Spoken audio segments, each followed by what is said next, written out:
నమస్తే, welcome to Telugu రాజ్యం. నేను మీ రామ్.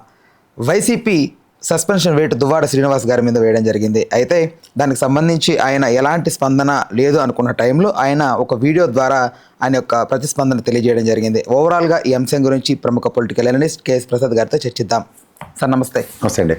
అదే సార్, ఆయన మాట్లాడడం జరిగింది. సో చాలా వరకు ఆయన వైసీపీకే కట్టుబడి ఉన్నట్లుగా మాట్లాడుతున్నారు ఆయన. సో దీని మీద మీ స్పందన ఏంటి? ఇప్పుడు ఎవరికైనా ఒక పార్టీ అంటే వాళ్ళకి కన్న తల్లితో సమానం. తల్లికి కోపం వస్తుంది, దండిస్తే ఏం చేస్తాం? అలుగుతాం, బయటికి వెళ్తాం. మళ్ళీ బుజ్జగించే కార్యక్రమానికి పార్టీ మళ్ళీ హక్కుని చేర్చుకోవడానికి ఒళ్ళు దగ్గర పెట్టి ఎలా చేయాలన్న కాన్సెప్ట్లోనే అతను ఉన్నాడు. ఎందుకంటే అతను ఈ రెస్పెక్ట్స్ పార్టీ. అతనికి పార్టీ అంత సముచిత స్థానం ఇచ్చిందో తెలుసు అతనికి. నేను మొన్న ఇంటర్వ్యూలో కూడా చెప్పిన, వాళ్ళ వైఫ్కి టికెట్ అనౌన్స్ చేసిన తర్వాత కూడా సర్కమ్స్టాన్సెస్ సిచ్యువేషన్స్ డిమాండ్ చేసిన తర్వాత అతనికి టికెట్ ఇవ్వడం, తర్వాత ఇన్ఛార్జ్, తర్వాత ఇప్పుడు పేరాడ తిలక్ వరకు ఇచ్చారు అతను ఇన్ఛార్జ్. అక్కడ ఉంటుంది, చిన్న ఫ్రిక్షన్ ఉంటుంది.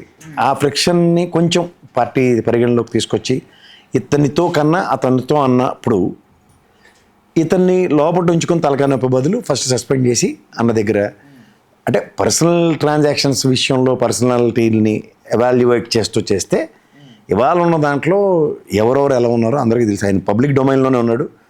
అక్కడ రహస్యంగా గూఢచర్య వ్యవహారాలు అయితే కాదు కదా. ఇప్పుడు ఆ విధంగా చూసుకుంటే పవన్ కళ్యాణ్ గారికి కూడా ఆ విషయంలో యాక్సెప్టెన్సే వచ్చింది.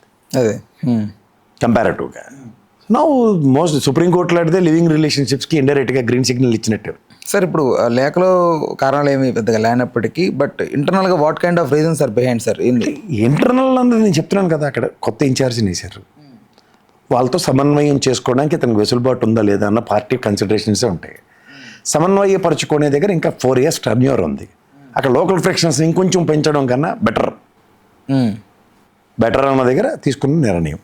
సార్, ఇప్పుడు ఎట్లాగో ఇన్యాక్టివ్గా ఉన్నారు కాబట్టి దాన్ని మళ్ళీ ఎందుకు సస్పెన్షన్ లాగా మళ్ళీ బయటకు ప్రొజెక్ట్ చేయడం అంతా కూడా పార్టీ నిర్ణయాలు కొన్ని ఉంటాయండి అంతర్గతంగా. ఇప్పుడు తల్లి ఎందుకు కొట్టిందంటే కొడుతుంది, తప్పు చేసామన్నది.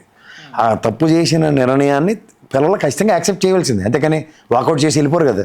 అంటే పార్టీ కోసం ఎంతో గట్టిగా నిలబడ్డ వ్యక్తి సార్. ఒక్కోసారి పవన్ కళ్యాణ్ గారిని కూడా డైరెక్ట్గా గొడవకు లాగంటే అంత ఇదిగా ఉన్న వ్యక్తిని సడన్గా ఈజ్ అన్ అగ్రెసివ్ నోట్. ఎందుకంటే ఎలక్షన్ అయిన వెంటనే కూడా అతను ద వే ఇయర్స్ అచ్చెన్నాయుడు నియోజకవర్గంలో the moment of election Atchannaidu గారికి గెలిచి అతను ఓడిపోయిన తర్వాత కూడా అతను వీటో పవర్ ఎక్కడ తగ్గించుకోలే ఎమ్మెల్యే ఎలక్షన్స్. అక్కడి నుంచి ఆయన కన్సిడర్ చేస్తే పార్టీకి వీర విధేయుడు. విధేయతని సస్పెన్షన్తో ముడిపెట్టి చూస్తే విధేయతని సస్పెన్షన్ని ఒక తాటి మీద కట్టలేము.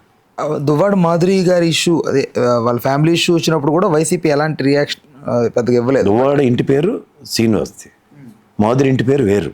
ఓకే, అదే సార్, అదే ఇప్పుడు ఆవిడ అట్లాగే పిలుస్తున్నారు కాబట్టి కొంచెం అందుకని వెళ్ళాల్సి వచ్చింది. అయితే ఇంకా దానికి కొన్ని ఫార్మాలిటీస్ ఉంటాయి, అదే ఫార్మాలిటీస్ వస్తేనే కానీ ఇంటి పేరు రాదు సార్. అయితే ఆ టైంలో కూడా పెద్దగా రియాక్ట్ అవ్వలేదు సార్ పార్టీ వైసీపీ. బట్ అవి పర్సనల్ అండి. నేను మొన్న కూడా చెప్పినట్టు పర్సనల్ ఇష్యూస్ని పార్టీ ఎంతవరకు అన్న దగ్గర క్యారెక్టర్ అన్నది కొంచెం డామినేషన్ సిచ్యువేషన్ వచ్చింది అనుకోండి. ఆయన ప్రత్యక్ష రాజకీయాల్లో ఒక్కొక్కసారి దల్బీ. ఇప్పుడు దువ్వాడ మాధురి అంశం అన్నది ఎలక్షన్లో నిలబడి ఆయన ఓటమి దాకా అయితే చూసుకుంటే అదేమి ఇష్యూ కాదు కదా. అప్పుడు దానివల్ల నేను నెగిటివ్ రాలేదంటారు సార్ వైసీపీకి? ఇప్పుడు నేను ఒక వ్యక్తి చేసిన పని ఏదో గూఢచర్యంగా నిగూఢంగా మూడో కంటికి తెలియకుండా జరుగుతున్న వాటి మీద బదనాం అవుతుంది అన్నది వేరు. అది ప్రజల మధ్యలోనే ఉన్నాడు అతను. There is no hidden agenda కదా. అంటే ఎలాంటి ఆయన చిన్న బాలకుమారుడు ఏం కదా, 67 ఏళ్ళు ఉంటాయి అతనికి. బట్ ఇప్పుడు మాత్రం కొంచెం ఇప్పటికి కూడా కొంచెం యంగ్ ఆయన ఉండొచ్చు, హెట్టగట్ట మనిషి ఉండొచ్చు. కానీ అతనే బాలపప్పు ఏం కాదు. ఒక అమ్మాయికి మ్యారేజ్ చేసాడు, ఇంకో అమ్మాయి శుభ్రం చదువుకుంది, మ్యారేజ్కి రెడీగా ఉంది. బాధ్యతలనే విస్మరించి నాకు సంబంధం లేదనలే కదా, సంబంధం ఉందని చెప్తున్నాడు అతను. సో అన్నీ కొన్ని కన్సిడరేషన్స్ ఉంటాయి కదా ఎక్కడో దిరా. ఇది డైరెక్ట్ జగన్మోహన్ రెడ్డి గారి ఇన్స్ట్రక్షన్ లేకపోతే వేరే ఏదన్నా పక్క నుంచి ఏదైనా కొంచెం ప్రెజర్ ఉందా? అలా కదండి, నాకు తెలియకూడుతున్న పార్టీ జగన్మోహన్ రెడ్డి గారిది. నిర్ణయాన్ని ఆయన చెప్తేనే ఎవడం చేస్తారు, కానీ ఆయన ఎవడ మాటలు ఏంటి ఈరోజు ఈ బాధలు ఎందుకు ఉంటాయి? ఎప్పుడు మాటలు వినేవాడు ఎవడు ఉండడు అధినాయకుడు. బట్ 40 మంది సలహాదారులు అనేది ఎందుకు సార్ అది ఆ పదం అనేది? నేను ఇందాక చెప్పాను సార్, సలహాదారుడు అంటే పనికాహార పథకం అని అర్థం. అది పార్టీకి చిత్తశుద్ధితో పనిచేసినప్పుడు అందరికీ క్యాబినెట్లోనే ఎమ్మెల్యేలు అకామిడేట్ చేయనప్పుడు ఏదో ఒక పదవి ఇచ్చి కూర్చోబెడతారు. ఇప్పుడు ఎందుకు ఈ కసిరెడ్డి ఉన్నాడు ఐటీ సలహాదారుడు, అడిగి వాళ్ళ లెక్కర్ స్కామ్లో ఏం పని? ఎవడో అభియోగాలు మోస్తుంటే అవన్నీ భరించుకోవాలి పార్టీ కోసం, అంతే. అలాగే ఉంటుంది. ఇంత విధేయుడుగా ఉంటానని చెప్పడానికి దువ్వాడ గారు మళ్ళీ ఎలాగో వెళ్తారు సస్పెన్షన్ అయిపోయిన తర్వాత. బట్ అప్పటికి ఇప్పుడున్నంత యాక్టివ్గా ఉంటారా లేకపోతే కొంచెం తగ్గుతారా సార్? అంటే పార్టీ ఇప్పుడు ఇట్లా మీరు జనసేన ఎంట్రీ ఒకటి విన్నారా? అమ్మాయి అరుణ కిరణ్ రాయల్ని మామూలుగా ఉంటేనే ఒకలాగా ఉంటాడు, సస్పెండ్ చేస్తే ఇంకా అసలు అన్నవాడు హ్యాపీ నోడు లేడంది ఆవిడ. అలాగే ఉంటుంది ఎవరికైనా, ఏ పార్టీకైనా వాళ్ళ పార్టీ కార్యకలాపాలకు సంబంధించి ఇన్హెరెంట్గా ఒక పార్టీ అధినాయకుడి మీద తనకున్న కమిట్మెంట్ బయట ఉంటే ఇంకా గట్టి చేయొచ్చు. అంత రెస్పాన్సిబుల్ కనబడుతున్న వ్యక్తి రెస్పాన్సిబిలిటీస్ కూడా ఫుల్ఫిల్ చేసి ఉండాలి కదా సార్. బట్ చేశారనుకుంటున్నారా మీరు? నేనే చెప్పా కదా, మొదట అమ్మాయి మ్యారేజ్ చేశాడు, రెండో అమ్మాయికి మ్యారేజ్ చేయాలని. మ్యారేజ్ ఒకటే కాదు కదా సార్, ఇంకా పొలిటికల్గా చాలా ఉన్నాయి కదా సార్ బాధ్యతలు. కానీ కొంచెం అది తర్వాత విషయం అండి. పార్టీ మళ్ళీ తిరిగి అధికారం ఇస్తే మళ్ళీ అదే అవకాశం కల్పిస్తే అప్పుడు అన్నది. ముందు ప్రయారిటైజేషన్స్ ఏంటో చూడండి. ఇప్పుడు బాధ్యతలను విస్మరించడం వేరు. పర్సనల్ లైఫ్లో ప్రతి ఒక్కడికి ఒక పర్సనల్ ఎగానే ఉంటుంది. అందరికీ ఒక లైఫ్ సక్రమంగా జరిగితే అందరూ శ్రీరామచంద్రులాగా బాణాలు పట్టుకుని తిరుగుతుందరు. కొంతమందికి చపలత్వం ఉంటుంది, కొంతమందికి ఏంటంటే పర్సనల్ సిచ్యువేషన్స్ని డిమాండ్ చేసినప్పుడు ఎక్కడో దగ్గర ఒక ఓదార్పు ఉంటుంది. ఆ ఓదార్పు చూసుకునే వెసులుబాటు కొంతమందికి ఉన్నప్పుడు ఓదార్పు పక్కలే ఏదో ఉంటారు. కంటిన్యూస్గా బొంబాడింగ్ ఉందనుకోండి, ఎక్కడో దగ్గర దానికి ఒక అడ్డుకట్ట కావాలి కదా. కావాలి. మనిషి ఎన్నవాడికి ఎవరికైనా సరే సాంతనం ఎక్కడో దగ్గర అవ్వకపోతే ఏమవుతుంది? ఆత్మాభిమానం కలిగిన వాళ్ళు ఏం చేస్తారు? అతను సిరీస్ ఆఫ్ యాక్షన్స్ మీరు గమనించగలిగితే కంటిన్యూస్గా ఇంటి మీద దాడులే కదా అతనికి. అదే పర్సనల్ లైఫ్లో ఎక్కడైనా ఆయన ప్రజల్లో పెట్టేసింది ఎవరు? అవన్నీ గమనించండి. ఎప్పుడు సౌండ్ ఒక చేత్తో రాస్తారు, రెండు పక్కల నుంచే వస్తుంది. అతనికి అమ్మ ఉంది, వాళ్ళ అమ్మ విషయాల్లో మాట్లాడింది. అంటే మీకు ఈరోజు సమాజంలో ఆడవాళ్ళ పట్ల ఉన్న గౌరవం మీద అందరూ ఒక అడుగు తొగ్గుతారు. కానీ పర్సనల్ లైఫ్ తెలిసిన వాడు ఎవడైనా సరే, ఫ్యామిలీ లైఫ్ తెలిసిన వాడు ఎవడైనా సరే కొంత ఇది ఉంటుంది. ఆ ఇదిని అడ్వాంటేజ్ తీసుకోవడానికి ఎవరి ప్రయత్నాలు వాళ్ళు చేస్తారు. వాళ్ళు అడ్వాంటేజ్ అనే సిచ్యువేషన్ కన్నా ఒక వయసు వచ్చిన తర్వాత కొంత పాసిఫికేషన్స్ కావాలి అలాంటి వాడికి. ప్రతిదాన్ని ఒకే కోణంలో చూడడానికి ఉండదు. ఇప్పుడు వాళ్ళిద్దరినీ చూస్తే those two come from respective families. చిన్నచితక ఫ్యామిలీస్ ఏం కాదు. మాధురి గారిది కూడా ఇప్పుడు ఆవిడ టిక్టాక్లు, డ్యాన్స్లు అన్నీ చేస్తుంది ఆవిడ. That's her passion. మిగిలినవన్నీ మనం ఇంటర్ప్రిటేట్ చేస్తున్నాం. ఇప్పుడు ప్రతి ఒడికి పర్సనల్ లైఫ్ ఉంటుంది. ఎగ్జాంపుల్ చెప్తున్నాను, సినిమా యాక్టర్ని తీసుకుందాం. ఆ సినిమాలో ఒక రొమాంటిక్ సీన్లు చేస్తాడు, హీరోయిన్తో డ్యాన్స్లే చేస్తాడు. అతను పర్సనల్ లైఫ్కి ఏమైనా ఎఫెక్ట్ అవుతుందా? అలా పర్సనల్ లైఫ్కి ఎఫెక్ట్ అవుతుందని ప్రతి ఒక్కరు చేసుకుంటే ఎంతమంది ఎలా ఉన్నారు ఇవాళ సమాజంలో?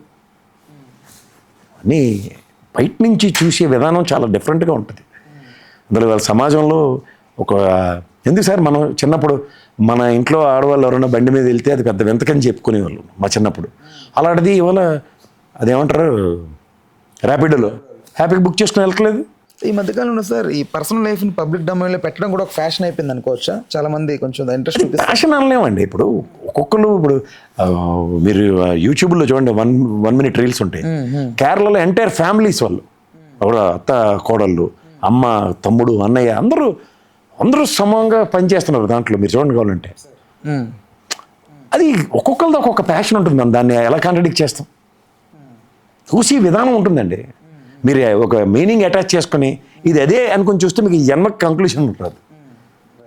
ప్రీకన్సీవ్డ్ మైండ్తోను if you attach any meaning to the subject you will never deviate, you will stick to that. ఇప్పుడు దువ్వాడ మాధురిను శ్రీనివాస్ ఇద్దరు కలిపి డ్యాన్సులు చేశారన్న వచ్చింది అనుకోండి, చూడండి చూసి విధానాలు టిక్టాక్లో ఇల్లు ఒకరు. అతను కూడా ముసలి అతను ఆ హీరోయిన్లతో కలిపి ఇచ్చేస్తుంటాడు డ్యాన్స్. చూసారు అది రీల్స్లో? ముసలతను ఒక పెద్ద అయినా హీరోలాగా మేకప్ వేసుకుని ఓకే అది చూసి ఉంటారు. చూసాను సార్, చూసాను. అట్లా మనం చూసి విధానంలో ఉంటుంది. That's so what. లైట్ తీసుకోవాలంటారు. నేను లైట్ తీసుకోమని అన్నాను. అది ఎక్కడైనా ఒక ఎఫెక్ట్ కనబడుతున్నప్పుడు. Okay sir, okay, thank you. Hello, Telugu Rajyam channel చూస్తున్నారా? సామాజిక రాజకీయ జీవన చిత్రణే తెలుగు రాజ్యం. అతిశయోక్తులు అసత్యాలు ఉండవు. రాజకీయ కోణం కాదు, ప్రజా కోణమే కొలబద్ద. తెలుగు రాజ్యం వీక్షణ మీ ఉత్తమ అభిరుచికి నిదర్శనం.